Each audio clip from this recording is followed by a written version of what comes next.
Derek Carr after 3 touchdowns in a win. This is the post-game interview here. Unironically, whoopsie poopsie, wearing my Vegas hat. No hate, Derek. They want to bring up any bad memories. My VGK hat. Didn't realize it. I'm not taking it off.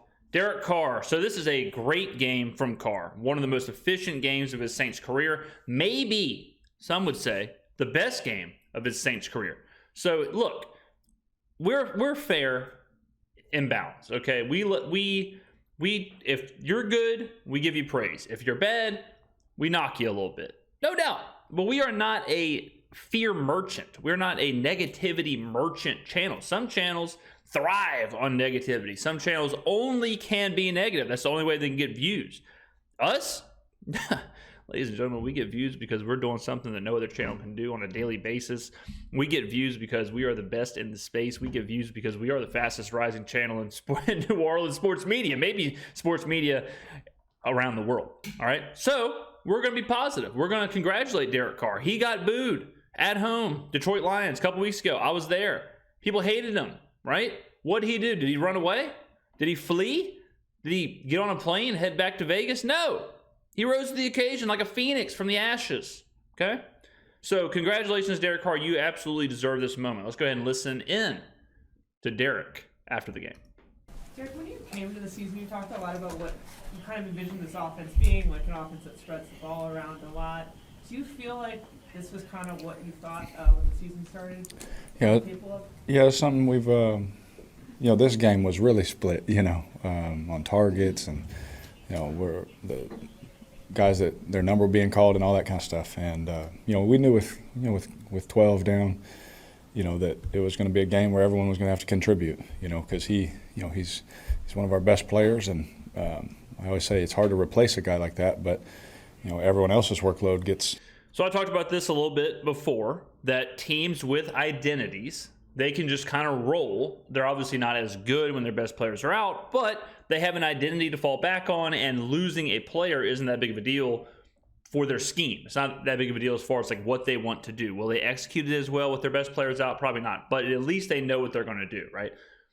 The Saints did that today, or Sunday. They did that. They did that without Olave. Olave's not there, but they still had an identity on offense. They were still kind of rocking and rolling, and it was very positive.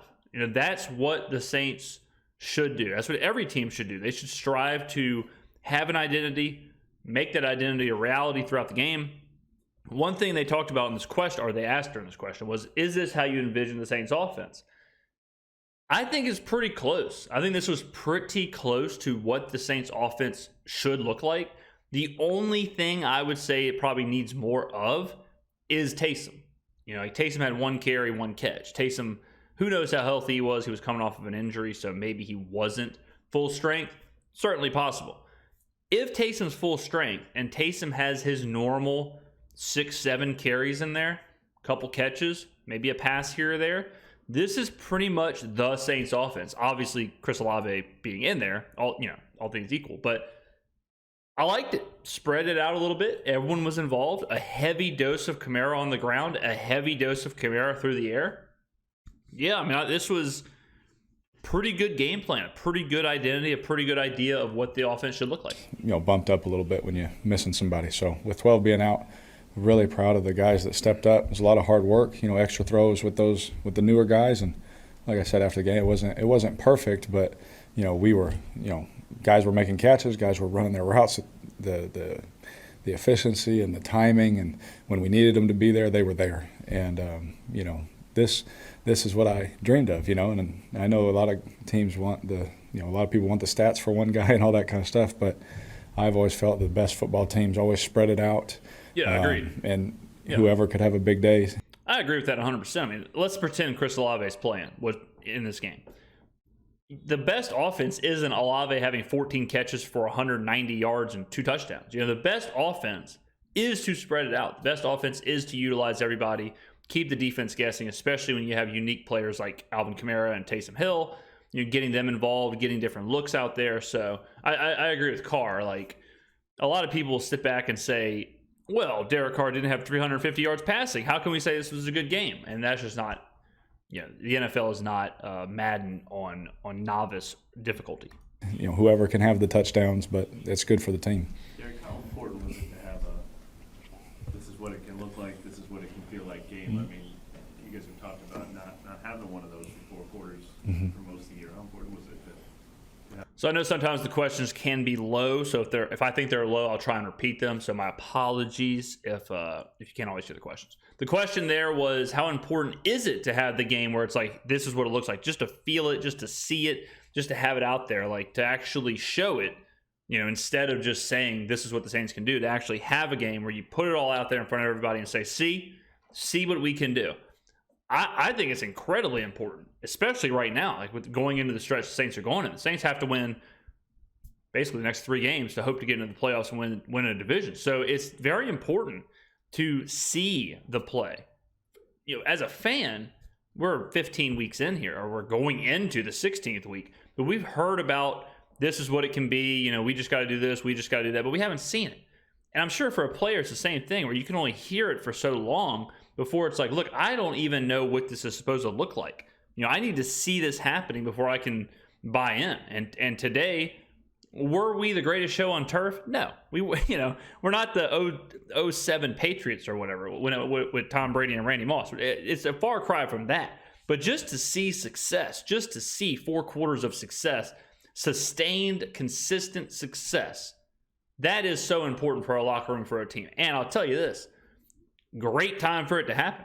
Great time for it to happen with all the adversity we just faced with the Detroit game and even some of the Panthers game, going into a very difficult stretch, or a very important stretch, not difficult, but very pressure-packed stretch of the season. Great time for the momentum to have an uptick. Have one of those as evidence. Yeah, I felt it was just the validation of the positivity that we've been bringing. I know at times it's been frustrating. That why we're so positive and this kind of stuff. Yeah. It's because we don't just show up on Sunday, see each other, and like, hey, let's play a game together. There's a lot of work that we've been putting in, and we're trying to get better. The last 3 weeks in the red zone have been so much better. Today, going 50% on 3rd down against that defense, that's improvement. And we all wanted it immediately. It didn't happen that way, and like I said, this is what we've earned, and we've been improving, and this was kind of that validation of the positivity that we felt. You felt maybe from some of our guys. Yeah, I mean, you've heard me say it a million times. Like when they say, well, we're doing a lot of good things in the red zone, and we're not seeing it when they kick 6 field goals against Atlanta, we're sitting here going, brother, there is nothing positive. There is nothing good. You can say it all you want, but until you see it, it's just hollow words. This is exactly the example of the opposite, where they can say we're doing some good things in the red zone. Then we take a look, they're 9 of 10 in the red zone in their last 10 trips. 9 of 10 getting touchdowns. You got to hold your hands up and say, yep, you're right. Y'all are doing some good things in the red zone. 100%. It's working. Congrats. 15, 16 weeks of that, of saying things with no results or nothing to back it up, that does get tiresome.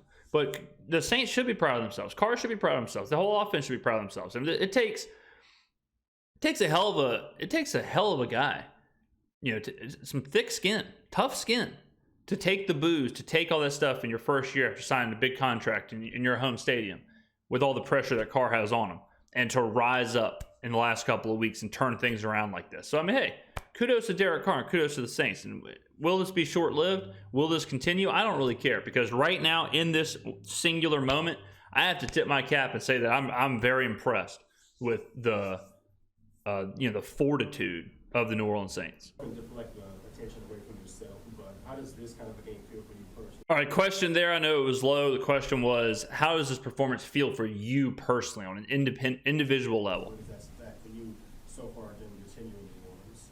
Yeah, it felt good. It did, because you always want to put your best foot forward. Yeah, absolutely. No matter what you do, football, whether you're writing a story, you always want to put your best stuff out there. And I'm sure you all have written something, and you're like, oh wow, how was I thinking there? Like I've thrown some passes, like, gosh, dang, what am I thinking there? We're human. It's going to happen. But whenever you just keep working, and the hard work, it pays off, and you have a day like that as a team and as an offense, it makes you happy, because I told you, man, I just want to win here. That's all I want to do. I I say it all the time. I got enough yards and touchdowns for a lifetime. I'm thankful for it all. That's not why I'm here. I just want to win these games, and to see how we won today, everyone involved, everyone making plays when we needed them. That's the thing that feels good for me. Great answer. Because there's a lot of hard work and, things that. But ladies and gentlemen, like, can you feel it? Can you feel it? Can you feel what I'm talking about? He sounds different because the words coming out of his mouth have something behind it. Before, we'd sit here and say this is, corny. This is he's just saying this stuff. He's just trying to act a certain way. He's just trying to put on a certain persona, whatever. When you say this stuff and you back it up, it sounds totally different. I'm getting fired up right now listening to this. 2 weeks ago, I would be skewering this guy. I'd be chewing him up. Okay? It's amazing what winning can do. It's amazing what results can do. It's sounds fickle. That's just reality. Okay? You get a quarterback, you get your starting quarterback. I don't care what kind of howdy-doody positivity speech you want to give. As long as you back it up, do it. Whatever. I'll watch the Andy Griffith Show on repeat if it means the Saints win 10-plus games, if it means the Saints make a run in the playoffs. So it's good to hear Carr say this stuff, and it's good to see the Saints get validation. It's good to see him get validation. And I do believe him that he wants to win here. And I hope he does, because this will make it a whole lot easier on me and my blood pressure. Go on behind the scenes that I was just really proud of today. How good was the protection overall, would you say? It's unbelievable. It's tough to do. The question was, how good was the protection? I think it was good. The one sack was Jamal Williams kind of whiffed on a blitzer. It is what it is. It happens. But, yeah, I think the offensive line was good. Against this team, too. Yeah. I told you I'd be tired after this one. Yeah, Wink Martindale for the Giants, defensive coordinator. We talked about this before the game, but he blitzes. He'll send them. He's got some great schemes, great looks. He's a defensive mastermind. So the Saints were going to take a lot of heat, take a lot of blitzes, see a lot of different packages, and the offensive line absolutely stood up in the face of that challenge. Gives you a headache. The amount of different personnel groups, the pressures, the checks that you have to make, and there was a lot of that going on in the game. And Rams down, Lana's stepping in. Max is going to the jumbo spot. There was so many moving parts. Yeah. And I'm just really proud of those guys. They did a fantastic job, and I had a feeling that they were going to have a good day. You could just feel that energy. You could feel that from them, and there was no fights today, so that was a good thing too. There you go. Huge win. The second touchdown pass, particularly to Jawaan, pop right open. Yeah, they're playing like a little. No clue what the question was. No clue. Hey, New Orleans, can we get some microphones for the media? I tried to pump and look him, over to Rashid. Obviously, Rashid's a fast guy.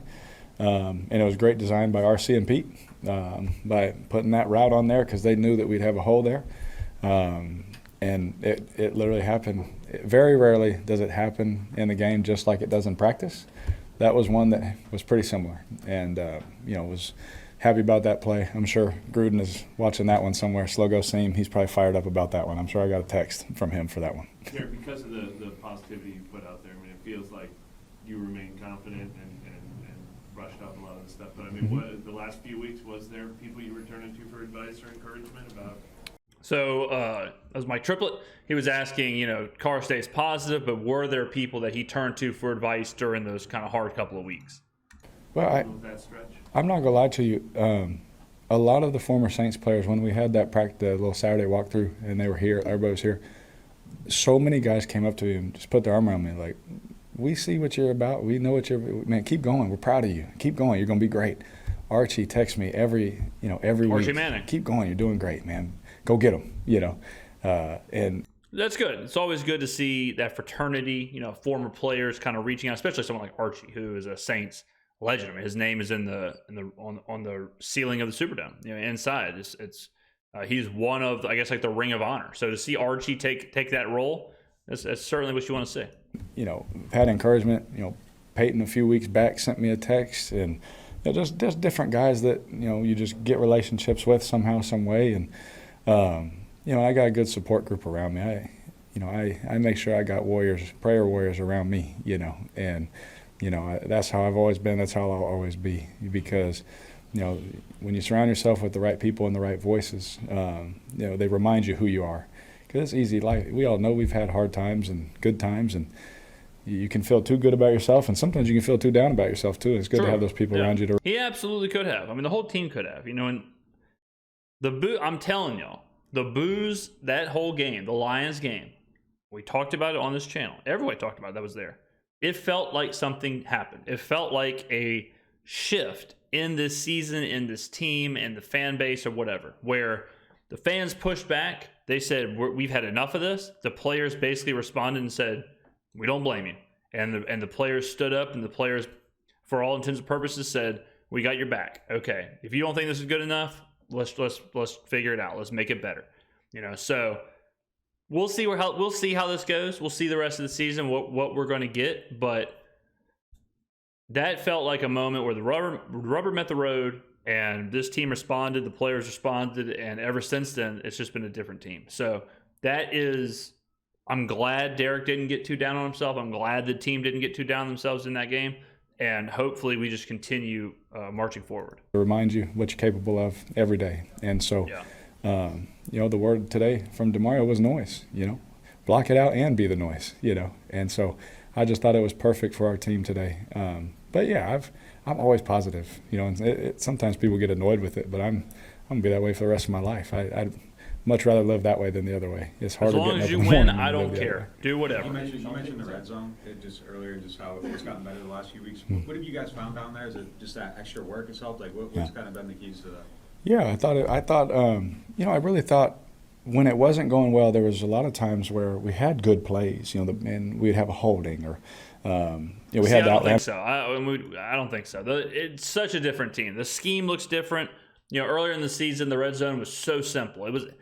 I don't know if it's Carmichael. I don't know if it's Carr. I don't know, who to really kind of put this on. But it seemed like early on, the Saints were terrified of making mistakes. Terrified. In the red zone, we'd either throw really inefficient passes like fades or kind of throws to the corner where Carr would put it where only the receiver could get to it. But it's like, man, it's really asking a lot of the receiver. We never utilized the middle of the field. If we ran the ball, it was usually just like runs up the middle, just really simple runs. And for a minute there, Taysom was covering up that Band-Aid because Taysom can get you so many yards off of simple plays, or he was the Band-Aid for that problem. You're within 6 yards, just give it to Taysom a couple of times, he's probably going to pick it up. Now, the Saints are doing all kinds of different stuff in the red zone. They're throwing the ball short to, in slants and kind of screens to Olave and everyone else, and letting them get kind of some yak down there. They're finding their tight ends in the middle of the end zone, something that we did not see at the beginning of the year. Even the running plays, they're running Kamara, they're stretching Kamara out, they're running from the shotgun, like they're showing some different looks. So it's just a team who's now kind of opened that playbook up. And I don't know why they were so safe and they were so scared early on. I don't know if it was Carr afraid to make mistakes. I don't know if it was Carmichael afraid to kind of get risky. But to me, it feels like a team who hit rock bottom and basically said, like, what do we have to lose? We're 14 weeks into the season when this all kind of changed. They were probably thinking, we've tried to play it safe. It's not going to work. If we keep doing that, we're just going to end up bottoming out. So we might as well take some chances. And now we're just seeing a completely different scheme when it comes to the red zone. And a game where we turned it over twice down there, uncharacteristic of us. And so it's kind of like this storm that kind of hit us, and we're like, man, we know we're doing the work. We know we have good design. And then DA and Pete and everybody, they we spent a little bit extra time on it throughout the week in certain areas and fit it in certain ways, and I think that's helped. I do. Whenever you emphasize something and you work hard at it and everyone buys in, it usually gets better. And so we're proud of that, and we want to continue to improve that. We want to get more. I mean, that and the offensive line has probably been the two biggest adjustments we've seen from the beginning of the year to right now. More down there. We want to get touchdowns every time. I think in the last 3 weeks we've missed one touchdown, but those are the ones that keep you hungry for all of them. And so it's going to be a tough challenge this week on a short week to be able to fit all that work in, but we got to keep doing it because it's working for us right now. And is that improvement this late in the season proof that you can still peak in December? I know a lot of people look at it and it's December, it's not going to change, but is that evidence that a team can keep getting better this late in the year? Absolutely. So the question there was, is that evidence that a team can get better and keep evolving into December? Usually people say that a team is who they are around December. Like, it's hard for a team to to really change this late in the season, and I do believe some of that. And have the same. It's one game, right? So it's hard to say, but I do think teams can get hot. And I do think teams can figure things out late. I mean, we've seen it with Giants teams who have won the Super Bowl where, they're a middle team, and then all of a sudden they get hot, they figure something out, and then they rock and roll. The Bills are a good example. Right now, the Bills seemingly have figured something out. Teams do that all the time where you can kind of figure out something that works in a vacuum and then use that for 5-6 weeks in the stretch run of the season and in the playoffs. So the Saints may not have fully changed, but they have definitely found something that's working. Especially with, we had so many, you got a new quarterback coming in, sees things one way. You got a different system, and you got to merge the two. And we tried our best to do it as fast as possible. We had moments where we're like, oh, wow, like they can be explosive, or we can do this or do that. But, we've shown the last couple of weeks, like we can mirror some things and continually get better. And so, I talked about with Mickey all the time. He's like, it's not going to happen right away. It's going to take time. We're going to keep building. And so far, we've been able to prove that that's true. We can keep getting better. And hopefully we continue to maintain the things we're doing well. And there'll be 3 or 4 things our coaches give us for this week that we can do better. I also, definitely agree with what Carr's saying, where it is a unique situation for the Saints where there's so much change. Like a team like the Eagles, who there's not a lot of change there roster-wise, they're probably going to be the same team. But this is a team, like they're learning so much about themselves. Carr coming in and even like Allen and Carmichael are still trying to figure things out. So the Saints are a team that's probably a little different than most, where they are really, really trying to settle down the change. They're really trying to settle down all the moving pieces from the offseason, and that's why it's probably taken them this long to start showing some of these things and figure some of this stuff out. Better from what just happened, and we keep working on that. And so it's all about the process, and it's tough sometimes. It's hard, but we believe that we're getting better, and we believe that we can continue to be better too. You said Peyton saying you texted Sean Payton? No, I'm sorry, Peyton Manning. So sorry about the double clicks, by the way, but when he said Peyton, the reporter said, "Are you talking about Sean Payton?" And I think I knew it was not Sean Payton, it's Peyton Manning. So Peyton Manning reached out to Carr, is what he's about to say. Yeah. So It was a few weeks back though. Yeah. It looked like today you guys wanted to take some shots against this defense, and they just weren't there. So, can you speak on just having a really kind of efficient defense? Yeah, and that's this NFL now today. That people don't just line up in a certain coverage and let you run. No matter who's on the field, let you run whatever you want. And they know, when certain guys are on the field, what you're trying to do, and you try and chess piece that with. Yeah, we saw it. I mean, we talked about this before about how defenses operate now. The defense drops back and they say, you're not going to beat us deep. We saw that on Taysom's when he tried to go deep at quarterback at one point, and they dropped back 4. They were playing basically cover 4 deep and took away any kind of – and Taysom wanted to push the ball downfield, but they took it away. So he had to roll around, and it was an incompletion. He tried to check it down, I think, to Lynn Bowden in the flat. So, yeah, I mean, that happens. And that's definitely part of today's NFL. With getting a look over the middle and intermediate and short, and and it's chess piece movements all the time. And so, for us today, that we had a couple times where we tried to, we wanted to hit some big plays, that we thought we could hit. We were able to hit a couple of them, but we didn't get to throw all of them. And that's where Pete, he has trusted me, and RC trusted me to make sure I just don't force those things and make the right decision if it does have to get checked down and all those things. And that's why we have a guy like AK. You got a guy like Foster who's really good at catching the ball in those play actions and getting north and south. And exactly, and that's why it's so important to have Alvin Kamara out there, because not everyone in the NFL has an Alvin Kamara, who a lot of the time the best thing you can possibly do is just get him the ball. Just get him the ball in space, whether it's a check down or not.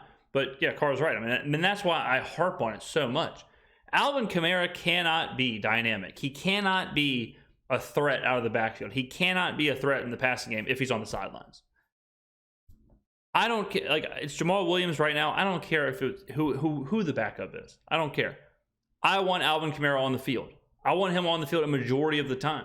I want him on the field 80% of the time, whether he's lined up at wide receiver, running back, whatever. If Jamal's in at running back, put Alvin in the slot, especially when we're down all these receivers. You know, why are we forcing A.T. Perry and Keith Kirkwood and Marquez Callaway and whoever else to step up when we have Alvin Kamara? You know, so that's why I'm so harsh on the personnel stuff. Because I understand Pete wants to do our DA or whoever's making these calls. I understand they want to be like, this is our starting running back, this is our backup running back, these are our wide receivers. But when you have someone like Alvin Kamara, just like the Niners do with Christian McCaffrey, and just like the Steelers did back in the day with Le'Veon Bell, when you have someone who's Alvin Kamara is probably in this game, he's probably our best receiver. You could say Rashid Shaheed, whatever, but Alvin's at least in the conversation for our best wide receiver. So have him out there. You know, he is dynamic. He is a game changer. You have him. Use him. Juwan and Taysom and all these guys. So, yeah, we tried for sure. If they were there, I would have thrown all of them, you know. But it was good by our guys being where they needed to be when it wasn't there, so we could have that throw too. You did get the tight end involved a lot. Was that matchup specific, or is that something you've been pushing to do in recent? They asked if getting the tight ends involved was matchup specific, or are they just trying to do that more? Yeah, I think it just fell that way this week. You know, obviously, you know, with 12 being out, you know, other guys' roles, like I said, increase, and we got some good players in that room, and they're healthy, and as can be right now, and that was an emphasis for us. Is, you know, with him being out, how can we, you know, involve everybody? And I really think it was a masterful job by Pete, you know, and RC. Well, I mean, same thing. You know, it's like you don't have to just use wide receivers. You know what I mean? Like, we've got a ton of tight ends. We might have the most tight ends on the game day roster in the NFL. But to have Foster Moreau, Jimmy Graham, Juwan Johnson, Alvin Kamara, like those four players who aren't wide receivers, to have them available simultaneously, use them. You don't have to back yourself into one running back on the field at a time or one tight end at a time. Or if you have two tight ends, it's got to be a tight set or a jumbo set. You can put Juwan Johnson out wide. You can put Jimmy Graham in the slot. You can put Alvin Kamara out wide. You can do all this kind of stuff. That's what I want to see from the Saints, because that's when the Saints are at their best, when they're creative. The Saints have a very unique roster, very unique offensive roster. They do themselves a disservice when they take that highly unique roster and try and make it a normal roster with just, you know, wide receiver out wide, one tight end in the tight end slot, one running back, one quarterback. You know, like when they try and do that, I think they're kind of selling themselves short. He just, you know, spreading that out, you know, and putting guys in positions to do some things where the defense thinks they're doing one, you do another, you know. And exactly. I just thought they did a fantastic job of including everybody, because I told you, like, if any receivers or tight ends come up to me, I'm going to point them right back to RC and Pete. Like, go talk to them, because I'm going to read these plays out, you know. And our guys have been great, and everyone made their plays when they were called on today. Looks like you have your touchdown celebration with Jimmy all worked out. You saw that. They're talking about last week when Jimmy hugged Derek, and Derek said that he popped his rib. You know, Derek was nursing a rib injury, so this is a little a little funny from the media. I wasn't trying to get that rib flared up again, you know. I was like, hey, you know, and thankfully he didn't black out and punch me in the chest. So I was thankful, because I feel better after today's game for sure. Did you feel better this week coming into this game than last week as well? Question was, did you feel better physically coming into this game versus last week? We know Carr was nursing, 18 different injuries. If he was a video game character with the damage meters, his entire body would have been red. So let's see what he says. Yeah, nobody's 100% at this point, though. Yeah, I did. I felt a lot better. I felt a lot better. You know, the hardest thing is, like, I've always been a guy, like, I'm going to get ready for Wednesday practice. You know, and like they're like, you can wait till Friday. I just can't. That's how I feel as a competitor, and what helps get me ready for the games is Wednesday. And so sometimes I rush it, you know, and that's the risk reward I'm willing to follow on that sword any day, you know, just to show my teammates that, no, I'm ready Wednesday too. You know, I'll be there for you. And coming into practice this week, I thought I didn't re-aggravate anything in last week's game, so I was able to come in kind of with another step forward, you know, and so hopefully keep doing that. Yeah, I mean, no one's healthy today right was now, another day but where I feel good after the game, didn't re-aggravate Good. anything, and hopefully that continues. You know, it's football and things happen, but I definitely felt better this week. And you've spoken a lot about the desire to win in this city. Earlier this week, you talked about giving everything you can mentally and physically to give. So they're talking about how, you know, Derek said he wants to win for the city and how much he loves the city and whatever, and there's more to come and it's not over and all that stuff. But right now in a vacuum, it's got to feel good to get, like, you know, a celebratory situation where there's no questioning, there's no, oh, we could have done this better, the fans aren't mad, the media's not mad, you know. Kind of how does it feel in a vacuum? Because we all agree, like, the job's not over. But in this moment, what it feels like to kind of be able to breathe. Help to provide that. Yeah, I would say help to provide, because nobody does it by themselves. And so, you know, for me, it felt good. It felt like we talked about. Of course it felt good. You know, everyone's cheering. The songs kick on right before kickoff, and everyone feels good on the sideline, you know. Yeah. And, you know, for me, you know, seeing our teammates with that confidence and watching that confidence build, watching that belief build in the last couple of weeks, I've seen that look before, and that's a good feeling to have at this time of year, like we talked about in December.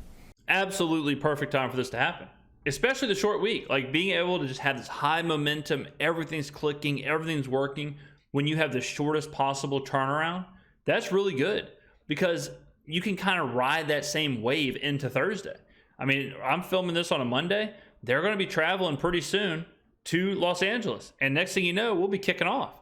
You know, so this is kind of even a great situation schedule-wise for the right time to get this kind of a result, because now you can just immediately carry it over. You can basically have the same scheme, same mindset, same idea, same confidence, all that stuff go into the Thursday night game. So it's so much better that this game happened here than like last week. Because if this would have been the Panthers game and all of a sudden you're coming off of a 200-yard performance, not very good anywhere, then you go into a Thursday night with low momentum, you don't want that. So the fact that this happened here, we go right into Thursday, very beneficial for the Saints. Do you think about throwing up a celebration? No. Is that just a defensive thing? They're asking about if he thought about doing the pies, whatever the thing is that Tommy DeVito does. No, that's definitely just a defensive thing. You know, for me, you know, although it wouldn't have been that celebration. I had a couple of different celebrations that one of their coaches kept yelling at me, you know, from their sideline. I was like, but I don't know who you are, bro. Like, why are you talking to me? You know, I'm not gonna lie, so I did have one fight today.